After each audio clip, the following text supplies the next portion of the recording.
Hello dear teachers. In this video, we are going to continue the chapter scalars and vectors. So let's start the topic subtraction of vectors.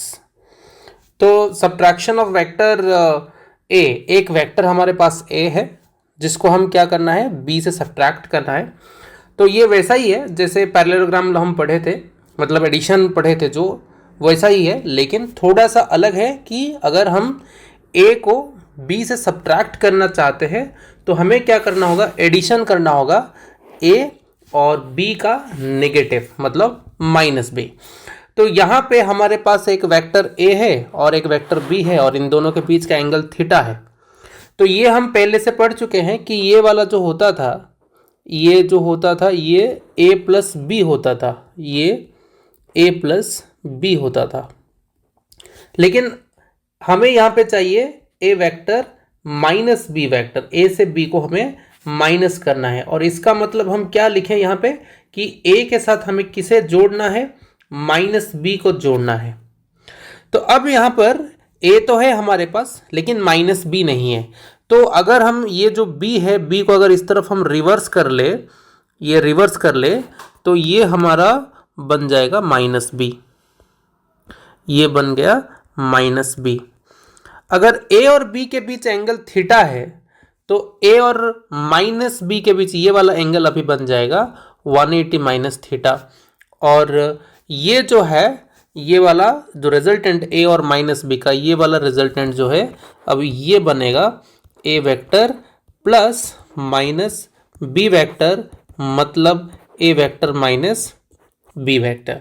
ठीक है, तो वही parallelogram लोग use करते हैं और अभी a vector minus B vector का मैग्नीट्यूड निकालते हैं, मतलब a vector minus B vector का मोड अगर करेंगे तो a vector plus minus B vector का मोड होगा, जो कि क्या है हमारे पास फॉर्मूला, a का मैग्नीट्यूड का square a square, minus b का मैग्नीट्यूड मतलब b उसका स्क्वायर, फिर प्लस 2 इंटू ए का मैग्नीट्यूड a माइनस b का मैग्नीट्यूड b, कॉस यहाँ पे a और माइनस b के बीच का जो एंगल है वो लिखेंगे, जो कि यहाँ पे कितना है 180 माइनस थीटा है।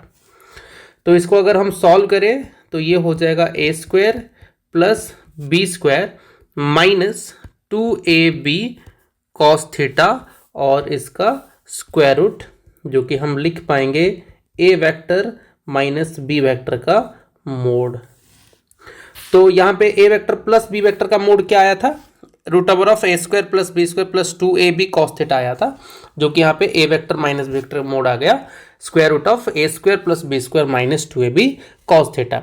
अगर यहाँ पे वही एंगल फाइंड करने की कोशिश करें, मान लीजिए ये वाला एंगल अगर हम फाइंड करें और ये मान लीजिए अल्फा है, तो यहाँ पर फॉर्मूला हमारा क्या होगा, ये जो अल्फा है वो क्या है, angle made by a vector minus B vector with a vector. अगर वो निकालेंगे तो tan alpha equal to minus B का magnitude B sine 180 minus theta by a plus minus B का magnitude B cos 180 minus theta. तो इसे अगर solve करें तो ये बन जाएगा B sine theta by a minus B cos theta. Okay, so ये हो गया हमारा अल्फा, जो कि ये था angle a vector minus B vector जो बना रहे ए के साथ।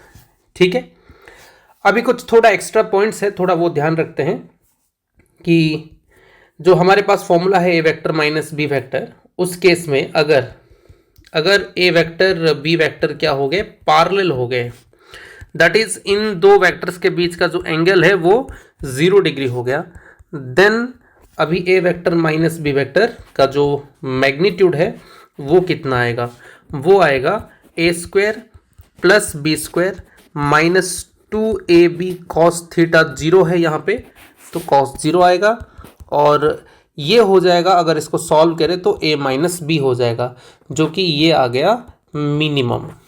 ठीक है, थीटा 0 पे क्या आ गया, मिनिमम आ गया।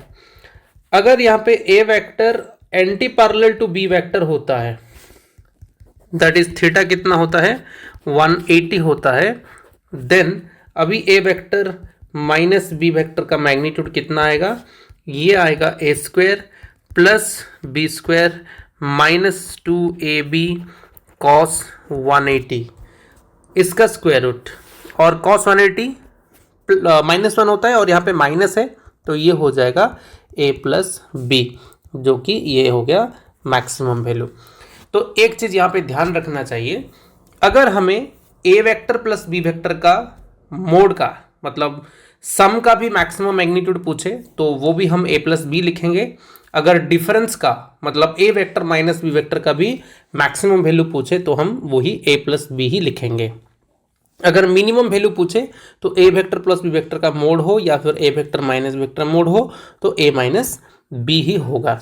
ठीक है, मतलब यहाँ पे एक इनइक्वालिटी हम लिख सकते हैं कि a vector minus B vector जो है वो मतलब उसका जो मैग्नीट्यूड है वो क्या होगा, हमेशा जो a प्लस बी है उससे कम होगा, नहीं तो इक्वल होगा। ये वाला इनइक्वालिटी लिख सकते हैं। और क्या लिख सकते हैं, a vector minus B vector का जो मोड है वो a माइनस बी से ज़्यादा होगा, नहीं तो उसके साथ इक्वल होगा। ओके, अभी अगर मान लीजिए कि वो जो हमारा एंगल है, जो हमारा a और b के बीच का जो एंगल है वो थीटा है, और a और b का मैग्नीट्यूड अगर सेम है, मतलब लेट a का मैग्नीट्यूड और b का मैग्नीट्यूड अगर मान लेते हैं p है, and theta is the angle between them, angle between them. तो अभी अगर हम a माइनस बी का अगर मोड निकाले तो वो कितना आएगा, a स्क्वायर मतलब p square plus P square minus 2p square cos theta, इसका स्क्वायर रूट हो जाएगा। और ये a vector minus b vector को हम a से भी लिख सकते हैं p vector minus p vector का मोड, जो कि इधर आएगा 2p sine theta by 2, 2p sine theta by 2। यहाँ पे एक क्वेश्चन हो सकता है या फिर कॉन्सेप्ट मान लो, अगर हमें बोल रहा है कि किसी दो इक्वल वेक्टर का डिफरेंस का मैग्नीट्यूड अगर उसी के साथ इक्वल है, मतलब यहाँ पे जो p वेक्टर या फिर a vector minus b vector का जो मैग्नीट्यूड है वो p है और a और b ये भी p है, तो क्या लिख सकते हैं हम यहाँ पे 10 या फिर 2p sine theta by 2 is equal to p, तो p और p क्या हो गया, कैंसिल हो गया, तो sine theta by 2 is equal to 1/2 हो गया, तो sine theta by 2 equal to sine 30 और theta by 2 is equal to 30, theta is equal to 60 degree लिख सकते हैं। तो इसका रिवर्स अगर सोचेंगे कि अगर a और b का मैग्नीट्यूड सेम है और इन दोनों के बीच का एंगल अगर 60 डिग्री है तो उनका जो डिफरेंस है वो उसी इंडिविजुअल वेक्टर का जो मैग्नीट्यूड उसी के साथ ही इक्वल होगा। ठीक है, तो ये था सब्ट्रैक्शन ऑफ वेक्टर का कॉन्सेप्ट। आइए इस पे बेस करके क्वेश्चन थोड़ा डिस्कस करते हैं। तो ये है हमारे पास क्वेश्चन, ये बहुत ही सिंपल सा क्वेश्चन है, इजी है और बहुत फेमस क्वेश्चन भी है। यहाँ पर बोला है कि if a vector plus b vector का magnitude a vector minus b vector का मैग्नीट्यूड ये दोनों अगर इक्वल है तो a और b के बीच में एंगल कितना है। ठीक है, तो अगर इसको सॉल्व करें तो a vector plus b vector का mod equal to a vector minus b vector का मोड, ये गिवन है हमें। तो यहाँ पे लिख सकते हैं कि अगर इनका हम ऐसे स्क्वायर भी कर दे बोथ साइड तो चलेगा, जो कि फॉर्मूला ये हो जाएगा a square plus b square plus 2ab cos theta equal to a square plus b square minus 2ab cos theta. तो यहाँ पे a square cancel, b square cancel, ये अब लिख सकते हैं 4ab cos theta equal to 0 और cos theta equal to 0, तो theta is equal to 90 degree. तो अभी ए और बी के बीच में एंगल कितना है, 90 डिग्री है। ठीक है, तो चलिए और एक क्वेश्चन डिस्कस करते हैं। तो ये है हमारे पास क्वेश्चन कि क्या बोल रहा है कि ए particle moves in a circular path with speed v, find the magnitude of change in velocity when it covers an angle theta at its centre. तो चलिए इसको सॉल्व करते हैं। यहाँ पर बोला है कि ये एक सर्कुलर पाथ है और यहाँ पे पार्टिकल का जो स्पीड है वो v है। अगर इस पॉइंट से इस पॉइंट तक जाने में वो सेंटर पे अगर थीटा एंगल कवर करता है तो इन दो पॉइंट्स के बीच का जो चेंज इन वेलोसिटी होगा उसका मैग्नीट्यूड कितना होगा। स्पीड तो जीरो होगा, स्पीड का चेंज जीरो होगा, स्पीड चेंज नहीं होगा, इसका सिर्फ डायरेक्शन में चेंज हो रहा है, तो वेलोसिटी का जो चेंज होगा उसका मैग्नीट्यूड कितना है वो निकालेंगे हम। तो अगर इसको दूसरे ट्राइंगल के फॉर्मेट में अगर हम देखेंगे तो इस v को हम ये ले सकते हैं और ये हो गया हमारा, ये वाला भी जो है ये हो गया। ठीक है, तो यहाँ पे भी ये जो एंगल है वो थीटा आएगा, इसको हम v बोल सकते हैं और ये भी v है। तो ये जो है इनका वो चेंज इन वेलोसिटी होगा डेल v। तो यहाँ पे चेंज इन वेलोसिटी कितना आया, चेंज इन वेलोसिटी जो आएगा वो आएगा del v equal to v final मतलब v और v इनिशियल मतलब v, तो v माइनस v आ रहा है। तो अगर इसका हम मैग्नीट्यूड निकालेंगे तो ध्यान रखना v माइनस v जीरो मत डाल देना, वो तभी जीरो होगा जब इन दोनों के बीच का एंगल जीरो होगा, तभी इनका मैग्नीट्यूड जीरो आएगा। लेकिन अगर दो वेक्टर आपको सेम दिख रहा है, मैग्नीट्यूड सेम हो सकता है लेकिन इन दोनों के बीच एंगल अगर डिफरेंट है तो इनका जो डिफरेंस का मैग्नीट्यूड है वो अलग आएगा। तो ये कितना होगा, ये होगा V square plus V square minus 2v² cos theta. तो इसको अगर हम सॉल्व करेंगे तो वही अभी तो लिखे थे हम वहाँ पे ऊपर, तो 2v साइन थीटा बाई 2 इतना आएगा। ओके ठीक है, तो इसका आंसर यही होगा। तो चलिए और एक क्वेश्चन डिस्कस करते हैं। तो ये है हमारे पास question, a truck moves with speed 40 metre per second due east suddenly changes direction to north in 10 seconds and moves with speed 30 metre per second, find average acceleration of the truck. तो यहाँ पे हम मान लेते हैं कि जो हमारा y एक्सिस है वो नॉर्थ है और जो x एक्सिस है वो ईस्ट है।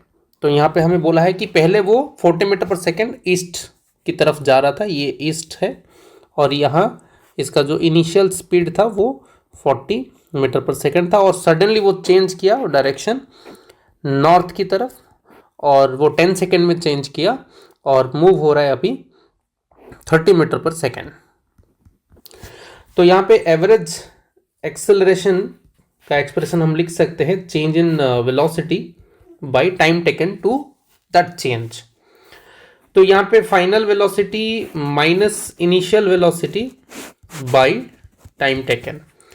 तो फाइनल वेलोसिटी हमारे पास है 30 जे कैप लिख सकते हैं यहाँ पे, और इनिशियल वेलोसिटी को हम 40 आई कैप लिख सकते हैं, और जो टाइम हमारा पास हुआ है वो है 10 सेकेंड। तो यहाँ पे एवरेज एक्सेलरेशन बन गया 3 जे कैप माइनस 4 आई कैप। इसका अगर हम, तो ये हमारा एवरेज एक्सेलरेशन हो गया। अगर इसका मैग्नीट्यूड अगर हम निकालेंगे,